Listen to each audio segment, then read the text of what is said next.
तो आज हम पढ़ेंगे भारत पाकिस्तान।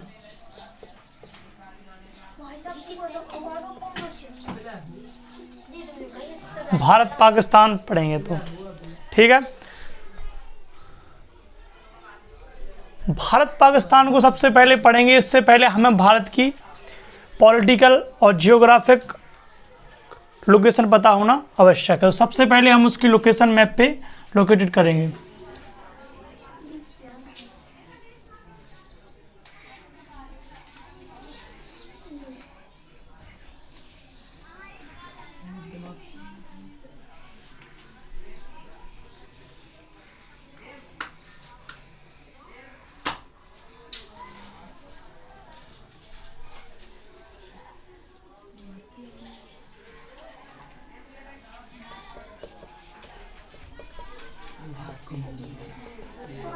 कुछ इस तरीके से इंडिया है और कुछ इस तरीके से पाकिस्तान है। और यहाँ पे था हमारा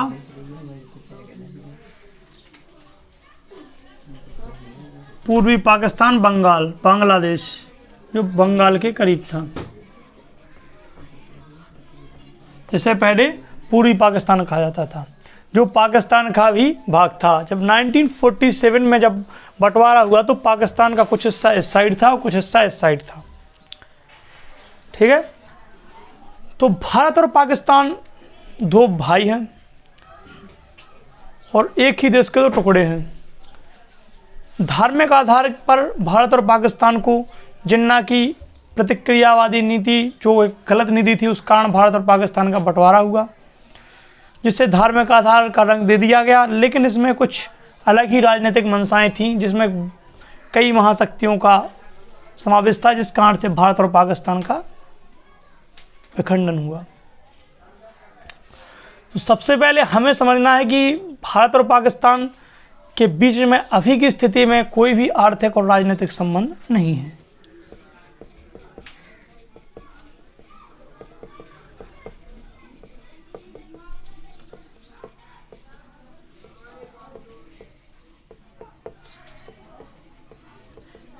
भारत और पाकिस्तान दोनों देशों में सांस्कृतिक सामाजिक रूप से विभिन्न प्रकार की समानताएं देखी जा सकती हैं। जो धर्म और जातियां पाकिस्तान में हैं, उन्हीं में से कुछ जातियां व धर्म भारत में भी हैं।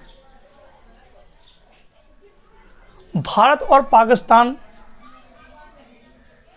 के बीच में विवाद के कई कारण हैं और कई देश भी हैं जो भारत और पाकिस्तान को विवाद करने के लिए उकसाते हैं, ताकि जब पाकिस्तान भारत से विवाद करेगा और जब विवाद होगा तब युद्ध होंगे, और युद्ध होंगे तो उनके हथियारों की सप्लाई होगी और उनके हथियार बिकेंगे।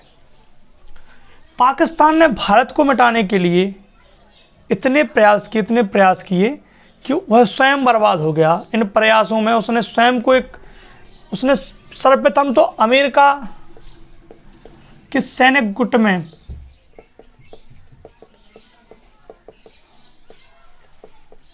शामिल हो गया।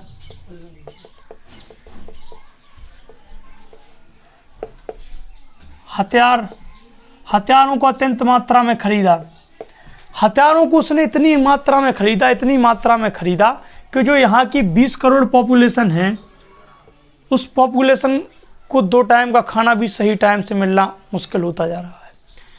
जब हथियार उसने इतनी मात्रा में खरीदे कि हथियार तो उसके पास हो गए, लेकिन आर्थिक रूप से वो कमज़ोर हो गया। देखो, पाकिस्तान को यहाँ बांग्लादेश, जो उसका पूर्वी भाग था, पूर्वी बांग्लादेश, और वहाँ तक जाने के लिए 2 रास्ते थे। एक तो यहाँ से ऐसा जाते हुए जा सकता था या यहाँ से जा सकता था। ठीक है। तो यहाँ पे कनेक्ट जो था वो बहुत ही मुश्किल था, और जो बांग्लादेश के जो लोग थे वो ज़्यादातर बांग्ला भाषी लोग थे। तो जब पाकिस्तान में बांग्लादेश का अलग होना एक प्रक्रिया थी, जिस प्रक्रिया में बांग्लादेश से जो प्रधानमंत्री का जब चुनाव हुआ, तो चुनाव में यहाँ के जो मुजीबुर रहमान थे, जो प्रधानमंत्री का चुनाव जीत गए।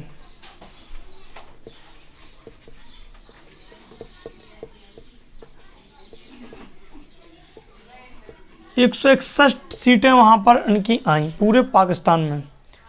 और यहाँ के थे भुट्टो साहब,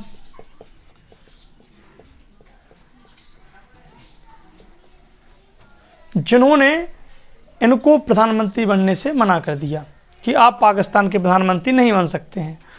उनका सपना था कि कोई भी जो बांग्ला भाषी व्यक्ति है वो पाकिस्तान का प्रधानमंत्री नहीं बनना चाहिए।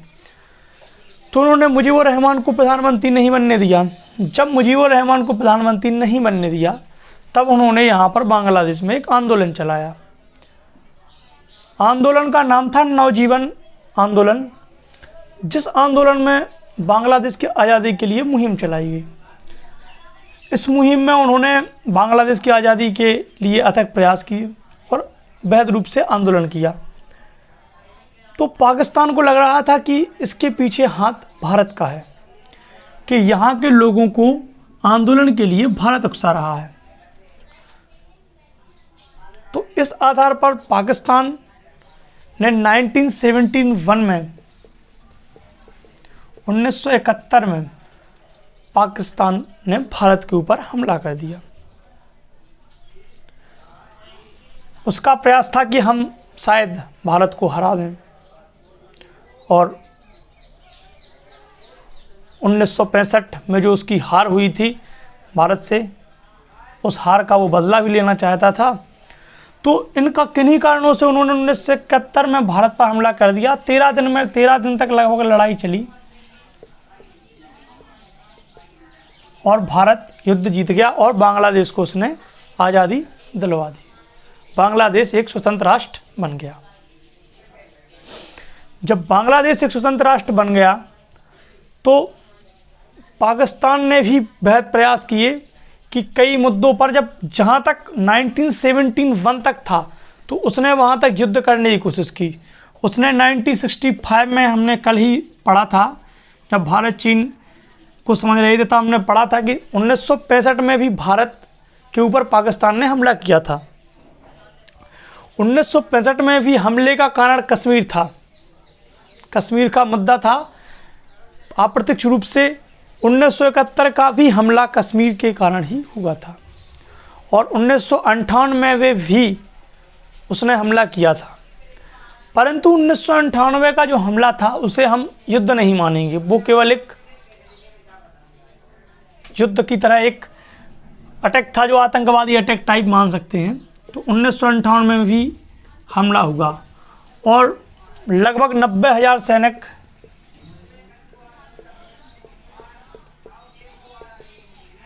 सैनिकों ने और उनके अधिकारियों ने आत्मसमर्पण भारत के सामने किया और भारत उस समय भी जीत गया। ये युद्ध भारत और पाकिस्तान के बीच में हुए। लेकिन जब 1971 में जब पाकिस्तान ने हार हुई, तो जब पाकिस्तान को लगने लगा था कि भारत से सामने के युद्ध में जीतना मुश्किल है और समझ गया कि हम भारत से सामने के युद्ध में नहीं जीत सकते, तब उसने सोचा कि और क्या उपाय हैं कि हम भारत को नीचे कर सकें। तो कुछ उपाय ऐसे थे कि 1972 के बाद उसने धीरे धीरे आतंकवादी घुसपैठ, अलगाववाद आदि कृत्य भारत में फैलाने चालू किए और कई खुफिया जगह से, जहां पर बॉर्डर पर दिक्कतें हुआ करती थी, वहां से उसने अपने आदमी अंदर प्रवेश कराना प्रारंभ कर दिया और धीरे धीरे वो भारत में गए, उसने आतंकवादी गतिविधियों को अंजाम दिया। तो जब उसे पता लगा कि हम 1971 के युद्ध हार गए और हम भारत से प्रत्यक्ष रूप से नहीं जीत सकते हैं, तो उसने सोचा कि इस मार्ग से आतंकवादी गतिविधियां संचालित करके हम भारत के ऊपर हमला करके इन गतिविधियों से शायद भारत को निस्ताब नाबूद करने का ख्वाब देखा। लेकिन ऐसा करने में भी वह असफल रहा और अभी तक भी हम देखते जाते हैं कि आए दिन पाकिस्तान भारतीय सीमा पर सीज फायर का उल्लंघन करता है और आतंकवादियों को अंदर प्रवेश देने के लिए हर वस्तुएं मुहैया कराता है, हथियारों की भी ट्रेनिंग देता है वो आतंकवादियों को। कितना ही कहता फिरे कि हम आतंकवादी देश नहीं है, लेकिन पूरे आतंकवादियों की फंडिंग वगैरह पाकिस्तान से ही होती है। तो कुछ इस तरीके से भारत पाकिस्तान के इतिहास को हम देख सकते हैं। इस तरीके से भारत और पाकिस्तान का इतिहास रहा है। 1947 में ये दोनों देश बने थे। और इन सब के बाद जो अभी फ़िलहाल में विवाद के मुद्दे हैं, वो मुद्दे कश्मीर मुद्दा एक वैध मुद्दा है, कश्मीर मुद्दा, सियाचिन मुद्दा। तो यहाँ का जो POK है, पाकिस्तान ऑक्यूपाइड कश्मीर, जो पाकिस्तान ऑक्यूपाइड कश्मीर है वह पाकिस्तान का एरिया है, और जो यहाँ के कश्मीर, श्रीनगर और लद्दाख है, ये भारत के कंट्रोल में है। तो जब जब जब दो देश आज़ाद हुए, भारत और पाकिस्तान, तब जो देसी रियासतें थीं, जो राजाओं के कंट्रोल में थी, उनको एक स्वायत्तता दी गई कि आप या तो अपने राज्य को स्वतंत्र कर लीजिए, या फिर अपने राज्य को भारत में मिला लीजिए या पाकिस्तान में मिला लीजिए। तो जो महाराजा हरी सिंह कश्मीर के राजा थे, उन्होंने अपने राज्य को ना ही कश्मीर में मिलाने की ना ही भारत में मिलाने का सोचा और ना ही पाकिस्तान में मिलाने का सोचा। उन्होंने अपने राज्य को स्वायत्तता देने के लिए मांग की और स्वतंत्रता रखने की फैसला किया। तो ऐसा होने के बाद जब पाकिस्तान को लगा कि कश्मीर हमारे हाथ से निकलता जा रहा है, तो उन्होंने कवालियों के साथ कश्मीर के ऊपर आक्रमण करवा दिया। जब आक्रमण कवालियों और पाकिस्तानी सेना के द्वारा कश्मीर के ऊपर किया गया, तब कश्मीर के राजा विचलित हुए और उन्होंने लगा कि अब शायद कश्मीर हाथ से निकल जाएगा।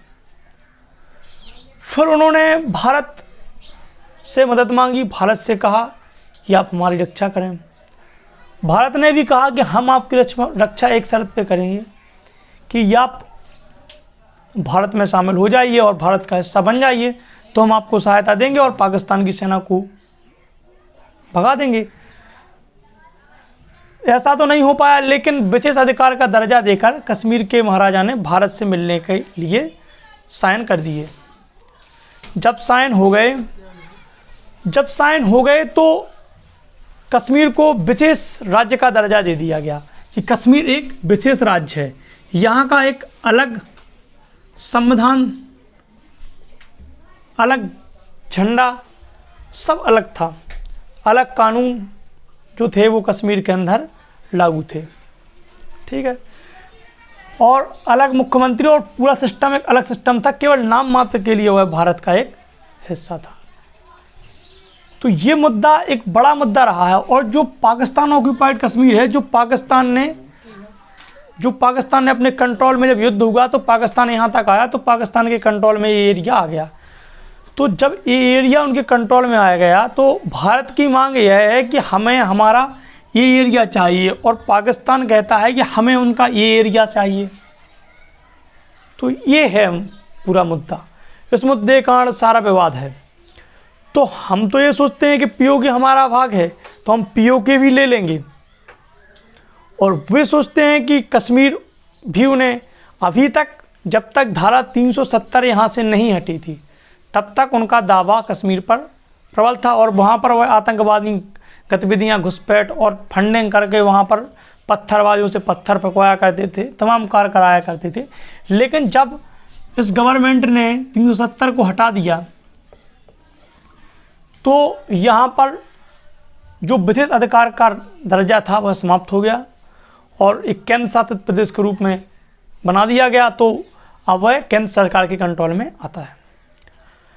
इतना सब होने के बावजूद भी कई मुद्दे ऐसे हैं जिन पर विवाद आज भी है। कश्मीर का विवाद पूर्ण तरीके से हल तो नहीं कह सकते हैं, क्योंकि POK पर आज भी हमारी मांग है, और हम आने वाले दिनों में प्रयासरत होंगे कि हम POK को भारत का अभिन्न अंग बना लें। तो इनके अलावा भी कई विवाद के मुद्दे हैं, जैसे यहाँ पर एक सरक्रीक का मुद्दा है। यहाँ पे एक सरक्रीक का मुद्दा है। यहाँ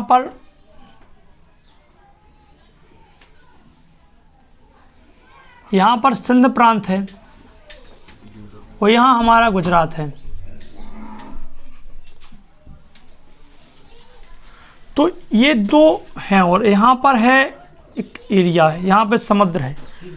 तो समुद्र का एक समुद्री नियम कानून होते हैं जो ओशियन सी लॉ है, जो अंतर्राष्ट्रीय लॉ है, कि जैसे कि भारत की पूरी सीमा है, इसके चारों तरफ का ये भाग होगा 9 नॉटिकल मील तक का एरिया उस देश का होगा, जिस देश की स्थलीय सीमा है उसके 9 नॉटिकल मील तक की जो सीमा होगी समुद्र में, जो पानी की सीमा होगी वह उस देश की होगी।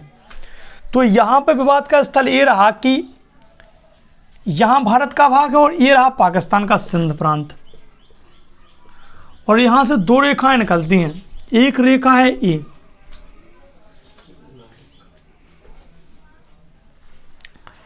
और एक है यहाँ।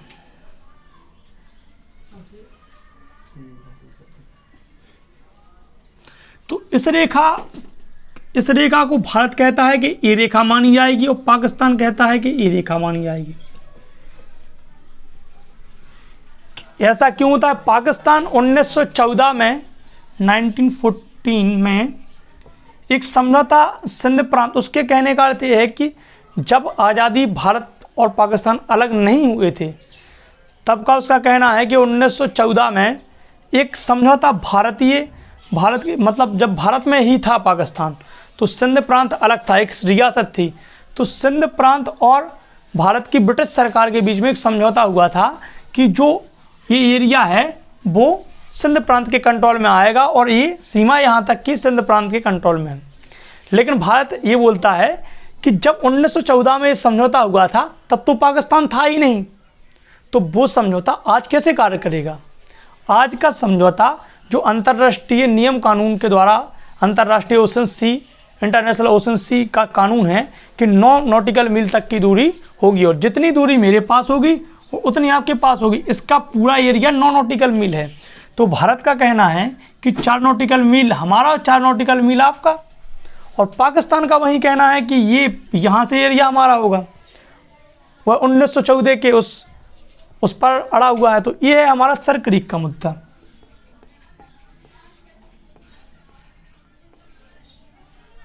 इस मुद्दे को चाहे तो भारत इसको छोड़ भी सकता है, कोई बड़ा मुद्दा नहीं है, लेकिन भारत इसलिए नहीं छोड़ता है क्योंकि यहाँ पे एक हरामी नाला है जिससे कि आतंकवादी प्रवेश करते हैं। यहाँ से क्या होता है कि जैसे वो नाला है बिल्कुल दलदल टाइप का, मतलब ऐसा कि उसमें दिखता नहीं है कुछ कि कौन आ रहा है। तो उस नाले में से आतंकवादी भारत की सीमा में प्रवेश करते हैं और जब वो भारत की सीमा में प्रवेश करते हैं तो अपनी आतंकवादी गतिविधियों को अंजाम दे देते हैं। इसलिए भारत यहाँ पर भी अपनी सेना को लगाए हुए है। ठीक है, इसके अलावा भी विवाद के कई मुद्दे हैं जो देखे जा सकते हैं। दूसरा मुद्दा हम देख सकते हैं कि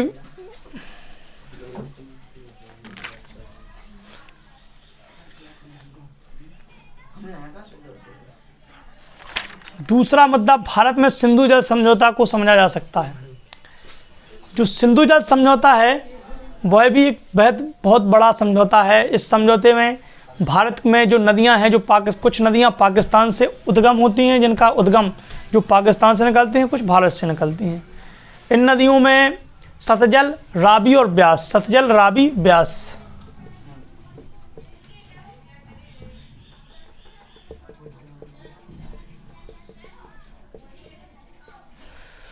सतलज, रावी, ब्यास और सिंधु, झेलम, चेनाब।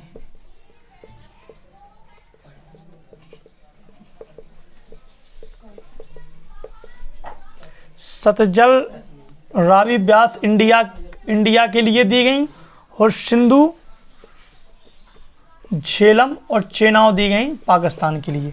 ये 3 नदियां भारत को दी गई और 3 नदियां पाकिस्तान को दी गई। ठीक है, तो इन 3 नदियों में ये जो 3 नदियां हैं, जो उनमें से कुछ नदियां भारत से निकलती हैं और कुछ नदियां पाकिस्तान से निकलती हैं। तो इनको हम लोकेटेड करेंगे अगर मैप पे,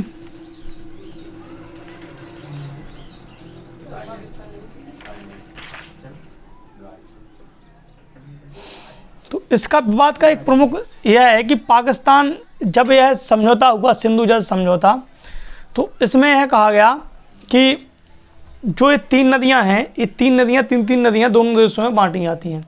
लेकिन यदि कोई भी देश चाहे तो इनका, जैसे मान लो ये 3 नदियां हैं, ये भारत से निकलती हैं, तो इसका 20% पानी का इस्तेमाल भारत कर सकता है, इन नदियों का भी, और पाकिस्तान इस पानी का इस्तेमाल कर सकता है।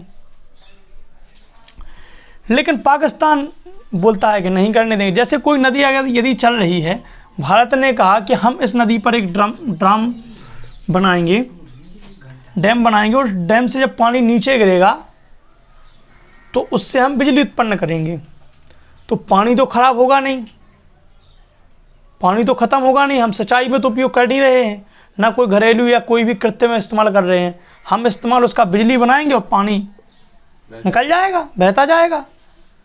लेकिन पाकिस्तान कहता है कि ये इस ड्रम को बना के इस पानी को हमारे को नष्ट कर रहे हैं। तो ऐसे मुद्दे भारत और पाकिस्तान के बीच में हैं। तो ये विवाद के कुछ मुद्दे हैं जो भारत और पाकिस्तान के बीच में हैं, और अभी कुछ और भी मुद्दे हैं जो भारत और पाकिस्तान के बीच में हैं, लेकिन समय के अभाव के कारण हम अभी इनको यहीं तक समझेंगे और आगे देखेंगे कल।